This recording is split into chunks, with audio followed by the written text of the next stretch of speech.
Welcome to the International Luxury Hotel Association's webinar series, where top hotel owners, operators, developers, suppliers, and brands connect to shape the future of luxury hospitality. For over 15 years, the ILHA has been the most influential association in the industry, with global chapters and the largest hospitality network on LinkedIn, 500,000 members strong. Our flagship event, Inspire, is the leading luxury hospitality conference in Europe and the US, where decision-makers network, share insights, and get deals done. Visit us at ilha.org. Welcome to the Luxury Hotel Trends webinar, a think tank where we bring together some of the brightest minds in the hospitality industry to discuss the trends shaping luxury hotels in 2025 and beyond. I'm Sharon Hershowitz, and it's a pleasure to guide you through this session presented by the International Luxury Hotel Association. This webinar is made possible by the support of our incredible sponsors. Their continued leadership in hospitality innovation allows us to bring you these insights today. Our featured speakers are trailblazing leaders in the luxury hotel space, each bringing a unique perspective.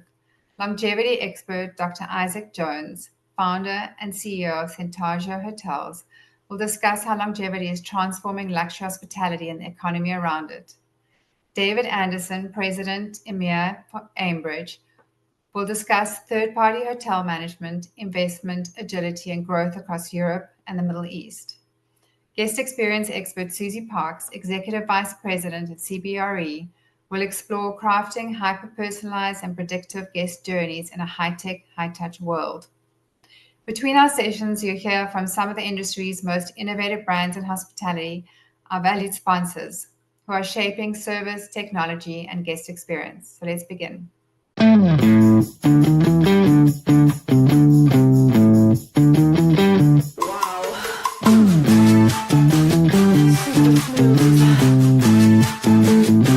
Okay, I'm impressed. Impressive. Okay, I'm impressed. When you nailed that first impression, yeah, I'm impressed. Oh, you know you got my eye. Open book, I can read ya. Really caught me by surprise. Better than anticipated, yeah, nice to meet ya. Never in my wildest dreams would have thought we'd hit it off. You came and changed everything. Watch out, world, that's me on top. I'm impressed. Impressive. Okay, I'm impressed. Oh, you nailed that first impression. Yeah, I'm impressed.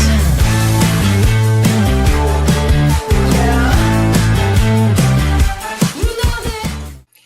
We're joined by Dr. Isaac Jones, founder and CEO of Centagio Hotels, to talk about one of the hottest topics in luxury hospitality, longevity. With more travelers prioritizing long-term well-being, Dr. Jones will share what longevity hospitality really means and how it's changing the guest experience and why it matters for the future of our industry. So welcome. It's good to speak with you today. Thank you so much. It's a pleasure to be here. Great. So let's talk about longevity and what it really means. How do you define it, and what makes it distinct from traditional wellness tourism? Well, I think a lot of people define longevity differently, and that this is it's very confusing, especially in the health space. You have some people that define longevity, which is based off the mechanistic supplements or medications or treatments that you can do or take that will help you live longer. And what I found being part of the top, research masterminds in longevity and being a part of the top kind of elite groups in the longevity medicine and science space is that this is very limiting. And what we know is that longevity, the true definition of longevity, needs to be holistic, vitalistic. It needs to take a more systems biology approach to health and vitality. And so the reality is longevity is something that is very exciting, but it has to be something that is very focused on the body, the mind, the spirit of an individual, and the different strategies that you can implement holistically to help people live not just a longer life, but a higher quality of life. That's both lifespan as well as health span. And what I believe is if you do this correctly, like I've done in my clinical practice for the last 15 years, you end up getting raving fans. You end up getting a lot of referrals. You get people that have pre and post lab tests that are reversing their biological age by 10, 15, 20 plus years. And there's just some exciting things that I think we're on the forefront of. But longevity hospitality in general, I don't believe it's just a spa treatment or a detox menu. It's about really creating an environment physically, emotionally, spiritually that extends the health span and really amplifies human potential, that allows for people to be their very best. And I think a lot of traditional wellness tourism, it really offers just like moments of respite and just relaxation. But I really do believe that longevity hospitality is all about transformational, really about the transformation economy and creating transformations in people, where I think a lot of wellness programming in the past, people have, walked away feeling relaxed and much better and healthier, but then they go back to their life and they fall back into their old way of being. And then they're like, man, I wish I just lived the lifestyle at that resort where I could do that every single day. Whereas we've cracked the code on how you actually get people to live a healthy lifestyle, and they don't just get healthy in the moment of being at your resort, but they're healthy beyond the time that they're there. And I think that is an art and science that we've really integrated at Centagio and we've built. And that's the really science of what I've built over the last several years. But, Centagio, I think we're integrating evidence-based longevity protocols, personalized diagnostics with biophilic regenerative architecture. And really, I believe that every guest, will have touch points that will allow for them to be able to more effortlessly adopt a higher quality, more vibrant life that will be able to be long-term sustainable versus just short-term attainable. I think that hospitality that just pampers is going to be in the background in the future. And I think that hospitality that propels people versus just pampers will be at the forefront. And, really, it's not just about creating a better weekend. It's about creating a better decade. And that's what we're all about. I love that. So for the luxury guest, what are the most significant changes or benefits that they'll experience in a longevity focused hotel compared to a conventional one? Well, if you go into the conventional hotel, and this is really what got me into this in the first place, I was a big fan of Horst Schulze. He was who I studied to help create customer experiences for the people I served and the patients I worked with. And as I studied him and understood, deeply the excellent level of hospitality that I could create for my patients, what I realized is when I took my patients, I've done over 30 retreats with patients at 5-star, quote unquote, top wellness locations around the world. And what I realized is that it's really all just wellness washing that's being done. And sure, there's some sustainability that has been built in, or there's farm to table restaurants. I love all that. But it's still very markety. It's very hospitality is the head, and wellness and longevity we're going to sprinkle in because we think that we can market to these people and get more people in. And so when I go to these places, what's on their website is not necessarily what you get. And it's really sad. And it was very frustrating for me because I would go to these properties, I would do these retreats and these experiences for my members, for my health membership that I have. And I was just so disenchanted. I would walk into a room, for instance, at a 5-star hotel, and I could smell a little bit of mold. And I'm like, well, this is a 5-star hotel. Why is there mold in this hotel? And when I dug into it deeper, they don't, filter their water. They don't you're sleeping on a petrochemical based mattress that off gas for the next, 5 to 10 years that you're sleeping on it. It may feel comfortable, but you're still getting carcinogens into your lungs as you're breathing at night. You've got, I've been to one of the top quote unquote wellness resorts in the world that's winning these different awards. And it was so crazy. This 5-star resort, I go to their wellness kitchen and they've got some deep fried food. So I'm like, wow, I haven't had deep fried food in forever. Why don't I order some? Because I assume that they're deep frying it in coconut oil or some high smoke point oil like avocado oil. And of course, that wasn't the case. They were actually using both trans fats as well as vegetable oil at one of the top wellness resorts in the world. So I called the chef out and I was like, hey, I just want you to know, I don't know if you're aware of this. And they're like, oh no, I'm not allowed to. He's like, I know this, but I'm not allowed to order this type of oil because we order in bulk and this is a cheaper oil. And I was like, are you kidding me? Like, are the guests not the at the forefront of, what we, should be focusing on to actually help them get results? Like, is it really all about money and profit? And I truly believe that the model of the future is if you put them and you prioritize the guest and you put them first, you can charge a little bit more and the profitability will be there. That's what I have found even in my $25,000, $50,000, $100,000 plus health programs of people that have worked with me. I mean, I have found that these people will pay whatever because they get the best. And so that is the goal is to cultivate that. So what does it look like? It looks like getting really profound data that informs the actual transformation while you're there. Now, I just got back from Clinique La Prairie in Switzerland. I absolutely love the experience with Simone as the CEO. He's such an amazing person. But one thing that I would say that could be better is I got my data, pretty much right when I was leaving. And what I realized is that some of the dietary nutritional things, like I had high iron that showed up. And a lot of the foods that I was eating was very high in iron.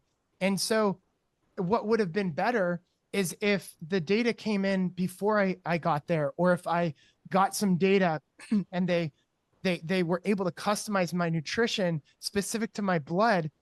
Because at the end of the retreat, I was like, oh shoot, like I was eating all of these, X, Y, and Z foods that are high in iron, but my blood level said that I was a little bit elevated in iron. I probably should have had that tweaked. So this is like the level of nuance that I think we can get to where you get data before they even come in, you customize during the process, and then you create a system and a strategy that allows for long-term sustainability through a membership program or whatever it may be, that will allow for them to maintain the results after they're gone. And there's a whole science, there's a whole system that will make that actually work. And I can guarantee you the hospitality industry for the next, 10, 20 years will not figure it out, because I've been to all the top resorts in the world. And as amazing as these places are, they've not figured it out. And I think that that true longevity is the integration of the habits and the lifestyles strategies that are customized to the individuals, not just physiology, but also their psychology, so that they can live a longer, healthier, more vibrant life that, again, isn't just short-term attainable. I'm there for a week and then I'm back to McDonald's the week after. But it's a long-term sustainable, which allows for them to be able to not just integrate this into their life, but maybe even leave a lasting health legacy for their children and their grandchildren, their great-grandchildren, because of what happened when they walked into our resort and the transformation that they ended up getting through education and through all the things that we'll be able to do, if that makes sense. Sure. And so expanding on that, how is the integration of longevity principles transforming the broader economy within the luxury hotel industry, and sort of how they influence programming? Is this something that's of interest to younger guests, or what is the demographic that you're seeing? Well, this is actually very much so, of something that is exciting for every demographic. The longevity economy is exploding. It's already $1 trillion industry, but it's going to be a multi-trillion dollar industry. By 2030, it's projected to be something like a $40 trillion global industry. And there's a lot of subsectors that are included in that number. But by embedding longevity into luxury hospitality, we're creating essentially an entirely new economic vertical that will intersect healthcare, real estate, wellness, regenerative design, architecture, and I believe that the younger generation are dealing with a lot of mental illnesses, a lot of depression, anxiety, suicides going through the roof, and it's in proportion to how many people are consuming TikTok and Instagram posts. So I think that this will create an opportunity for resets. It'll create an opportunity to save these kids' lives, and these teenager and young adults' lives. And I think it's ultimately going to help them to really create a much better trajectory of health. And I believe that, a lot of people, they live their lives focused so much on gaining wealth. And then, the last bit of their life, they lost their health and they spend all their money trying to regain their health. And so, return on investment is always powerful, but I think that people are going to start thinking about ROH versus just ROI, which is return on health. And and I think a lot of the wealthier families of the world, I've already talked to a lot of them. I have a call with a multi-billion dollar family office right after this. And, the interesting thing is that they were reaching out to me because they're interested in creating generational health for their next generation. They don't want to just pass on the billions of dollars that they have to the next generation. They want to be able to pass on health. So when you have a return on health, we're gonna be attracting people that are baby boomers that are looking to live the best years of their lives. I'm a millennial. I know that millennials are very interested in this. You've got Gen Z, Gen Y. I think they're all going to be interested in this in different ways. And so you just have to customize programs and packages that will be, specific for each demographic, and that really would align with them. But ultimately, we're gonna attract the top clinicians, the top biotech innovators, as well as the top conscious investors that are all behind this mission of transforming healthcare and helping people revolutionize their health through transformations. And we know that helping people go through a process of transformation at a resort is much easier than having a 1-hour call with a client, once a week or once a month, to help them adopt whatever it is that the doctor's trying to get them to adopt. You go, you have a deep dive experience, or you have a light wellness experience, which is just as it can be equally as powerful. And then you ultimately get them bought into this new way of being, which will allow for them to really shift and transform their life for the rest of their life. But this is an exciting thing, and economically, it is huge. I think hotels have been, really become hubs, not just for high-end travelers, but for high-performing. I believe that the Centaggia will become a hub for high-performance living because of the cutting-edge research and global thought leadership that we have. Yesterday, I was on a call with Dr. Anthony Atala, who runs 500 research scientists at Wake Forest University's Institute for Regenerative Medicine. I was on another call with one of the top researchers from University of California, who's doing unbelievable microbiome, mitochondrial research. And so I believe that what we will be able to do is get a lot of this data and this research and show what I have seen for years in my patients, the transformative results with biological clocks reversing, dramatically within just a short period of time, and people being able to live a lot longer, healthier life. Great. Well, thank you. That's you're giving us a lot to think about, and some great insights into longevity and how it's intersecting with luxury hospitality. And it's clear that it's a trend that's here to stay. So we're excited to see how it shapes the guest experience. So thank you for spending some time with me today. I appreciate it, Sharon. Thank you.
I'm delighted to be speaking today with David Anderson, President of Aimbridge Hospitality EMEA.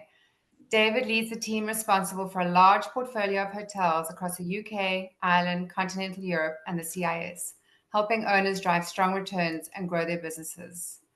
And we're talking today with David about his insights into both the luxury and mid-scale hotel operations and third-party hotel management, investment, agility, and growth across Europe and the Middle East. David, it's good to speak with you today. Thanks for joining us. Great to be here. So, can you tell us what the key advantages are of third-party hotel management for owners and investors in today's market? Well, Sharon, there are many, but I would say the key advantages are that we would align with the owner in their strategy. So if they are considering acquiring an asset, if they are considering rebranding an asset, if they're considering investing in an asset, then we can accompany them all the way along of that pathway. And having experience of managing all the brands, right now we manage more Marriott hotels than Marriott do themselves. So we have an incredible experience with how to optimize brands, how to choose which brand is best for a particular location. We can do the full feasibility depending on the brand that's chosen because we've got all the data. And I think financially, we would also align our projections to be realistic so that the investor can understand what their return on that investment is going to be and what the opportunity really does look like. So I'd say, that's a principal advantage. And I think with our understanding of brand performance and in our selection of the brands, if we were invited to do that, we would certainly consider which brands and which sub-brands were present or not present in a particular market to then confirm that feasibility and recommendation. And how are you tailoring your approach to the distinct markets of Europe versus the Middle East? Oh, well, because we have all the relationships with the brands, across EMEA. So we've just gone into Spain as an example. We took over a 403 key resort. It was unbranded. So we went in as a professional management company. And then, we worked with Marriott to bring that into the Marriott family. So only 2 weeks ago did we celebrate with the leadership of Marriott and the leadership of Aimbridge, the relaunch of that asset under a Marriott brand. So I think because we have those relationships, because we know how all the systems work, we can go anywhere across the European region. And today we operate, a luxury collection hotel as far as Yerevan in Armenia. We operate in Eastern Europe, in Georgia, in Batumi. We used to operate in Moscow. We had 9 assets in Moscow across the Marriott brands, the Hilton brands, and the Intercontinental brands. So we have a wealth of experience operating across the European regions. We operate in 7 countries today, but we've also historically operated in a whole array of different countries. So having the benefit, because of our scale, of having Eastern European operating teams as well as Western European operating teams that are in situ today, when we get an opportunity in those regions, we can just integrate that seamlessly with the professional expertise that we enjoy. Now, going into the Middle East, we're not actually in the Middle East right now, but we are looking at opportunities to go into the Middle East with partners.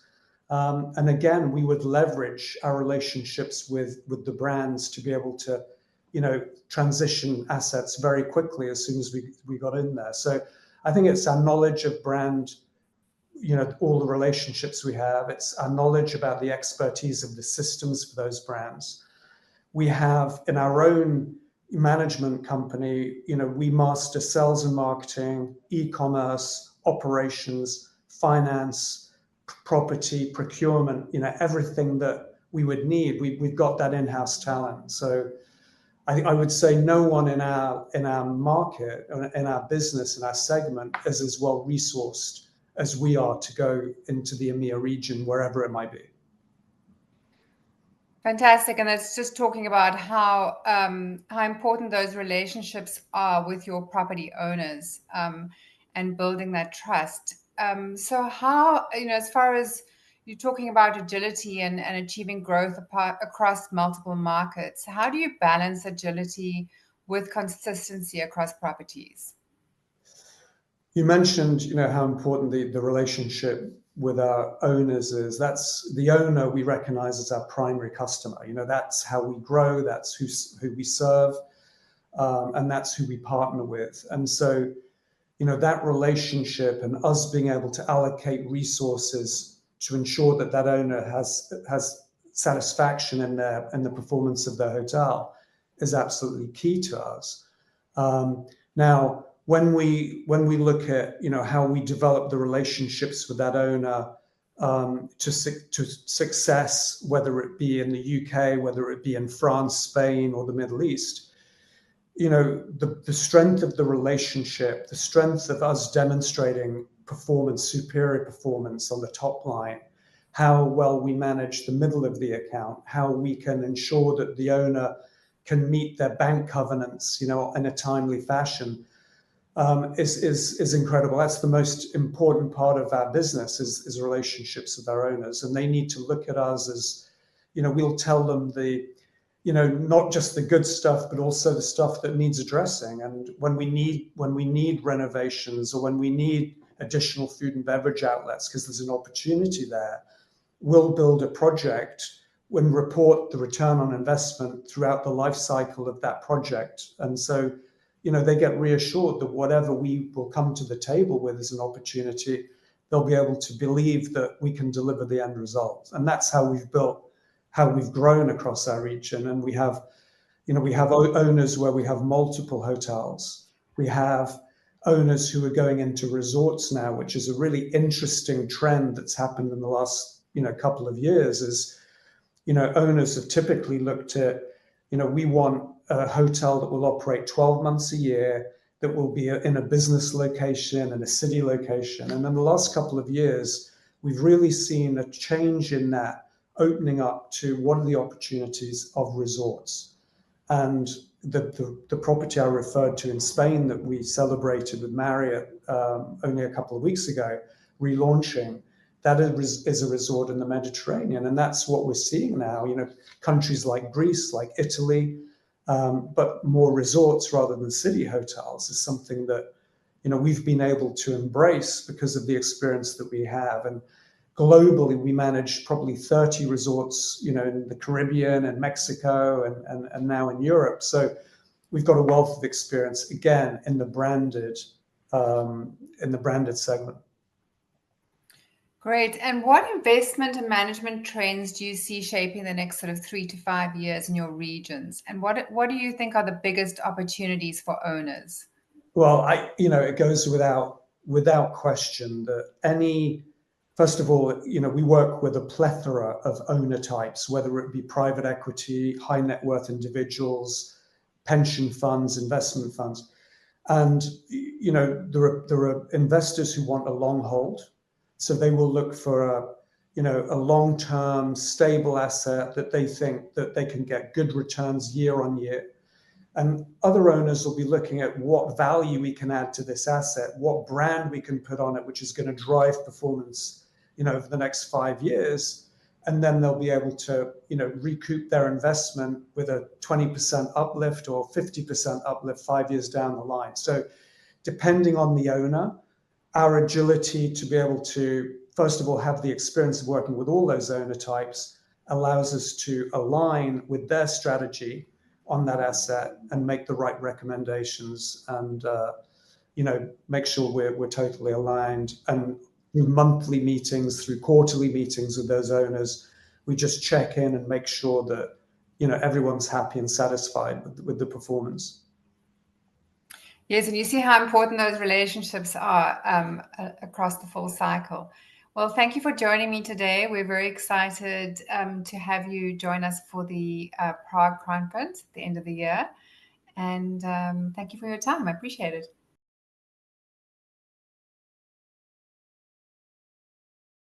Shift4 is an industry leader in integrated payment processing, connecting much of the world's commerce. Let's say you run a successful restaurant. In the past, you needed 5 or 6 separate vendors for a typical payment solution. If you had problems with your hardware, software glitches, or security issues, you called 3 different numbers for support and listened to hold music like this 3 separate times. Now with Shift4, you have a single low-cost solution. Whether that be POS software, hardware, or payment processing, we can do it all. Already work with another major software company? Great, so do we. Shift4 supports over 400 different software suites. Now let's say you're managing something bigger, much bigger, like a world-class golf resort that's comprised of multiple courses and hotels, and all that goes along with them. You've got customers buying balls from the pro shop and beers from the beverage cart. They're booking online, checking in at the lodge, getting a post-round massage at the spa, and filling up on steaks at one of a dozen on-premise restaurants. Then, they're doing it all over again the next day at a different course. Shift4 allows you to provide payment processing, security, analytics, and so much more. From the first tee shot all the way through to the last-minute stop at the hotel gift shop. We support as many software suites as you do. That means one seamless solution for every revenue center and an optimal resort experience for all your guests.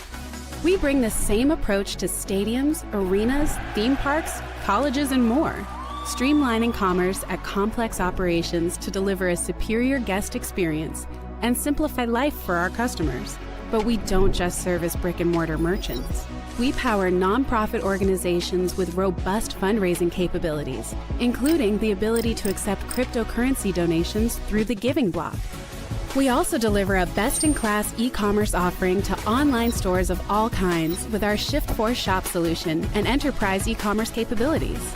Our unified commerce ecosystem provides a frictionless omni-channel experience across online and in-store sales. Our rapidly growing international presence ensures a consistent experience across global borders as well. More customers are depending on Shift4 than ever before, with more and more transactions each year. Shift4 is the leading provider of integrated payments and financial technology, facilitating commerce in virtually every industry. To experience the future of commerce and transform your business, visit shift4.com. I'm joined by Susie Park, Executive Vice President at CBRE, a leading voice in the world of luxury real estate and hospitality. And Susie will be sharing her take on what the next generation of luxury travelers really want, how hotels are turning exceptional guest experience into ROI, and how owners are thinking long-term to stay competitive in a rapidly changing world. So let's get into it. Susie, thank you so much for being here. Thank you for having me. So, Susie, how are young luxury travelers like Gen Z and millennials changing what hotels need to offer in terms of guest experience and design? The younger guests, they're really redefining luxury because for them, it's less about the opulence and more about personalization, authenticity, and experience. And they've really been leaning more towards hotels that are very design forward and creates almost Instagrammable moments with features such as an infinity rooftop pool or a unique lobby mural or artwork that really reflects the local culture. And I think adaptive co-working spaces has really taken off, especially in the past couple of years with hotel brands such as the W, which was one of the leaders in creating that living room concept. The idea of being able to work from anywhere, but also feeling like they're part of a community, I think has really grown.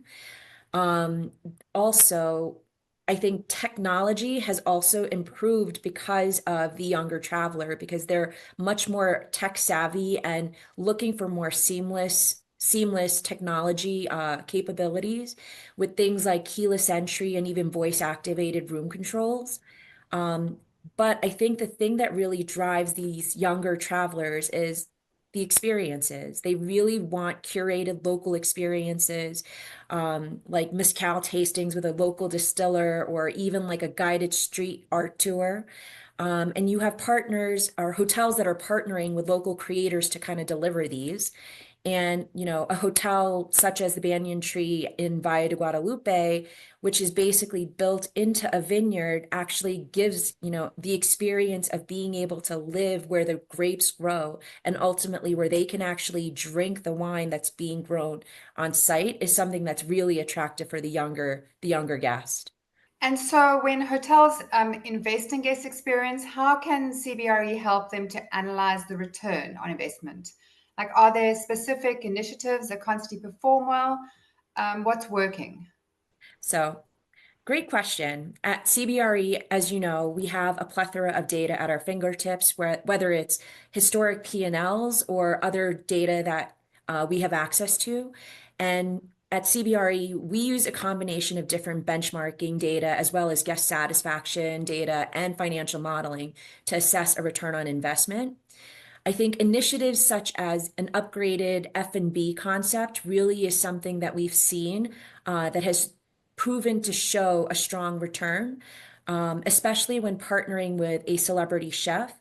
We've seen that hotel ADRs significantly increase over concepts that don't have these unique celebrity partnerships.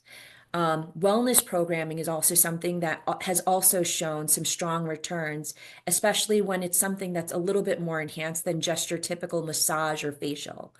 But we also look at how these investments really impact the asset value over time, especially in the most competitive markets. Great. And then talking about luxury hotel renovations, what physical or experiential elements are owners prioritizing to stay competitive? Yeah, we're really seeing a shift towards more adaptive design. I think things like modular room designs where, rooms can be converted from business to leisure or suites that can be combined or split depending if it's a family or individual that's traveling. Also, integrated wellness features in the room as well as immersive digital experiences are something that we've seen an uptick in. And as you know, sustainability is also something that has been very key in a lot of new developers, both in the materials and also how it's being incorporated into the hotel. And from an experiential standpoint, hotels are really curating more hyper-local partnerships to offer guests something that they can't get anywhere else, which I think is a very unique feature that, you just can't get anywhere else. That's interesting. And are you seeing any distinct regional trends in luxury guest experience, like perhaps between like cities and resorts or even internationally?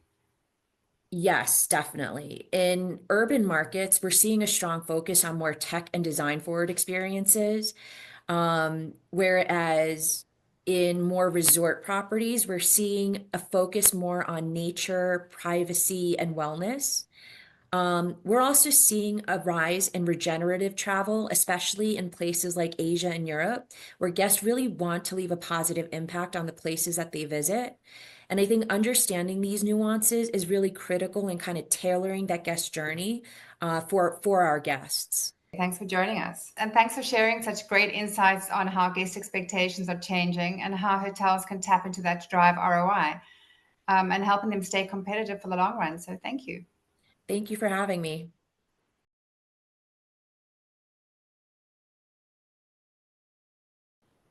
We're grateful to our sponsors whose leadership is shaping the future of our industry. If you found today's conversation inspiring, be sure to follow the International Luxury Hotel Association for more events, expert insights, and networking opportunities.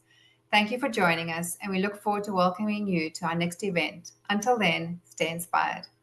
Meet the hotel industry's biggest leaders at Inspire Luxury Hospitality Conference. Back for its 16th year, Inspire 2025 is held in November in Prague and December in Las Vegas. It's the premier event for luxury hospitality. Land deals, learn strategy, and explore innovation. Visit us at inspire.ilha.org.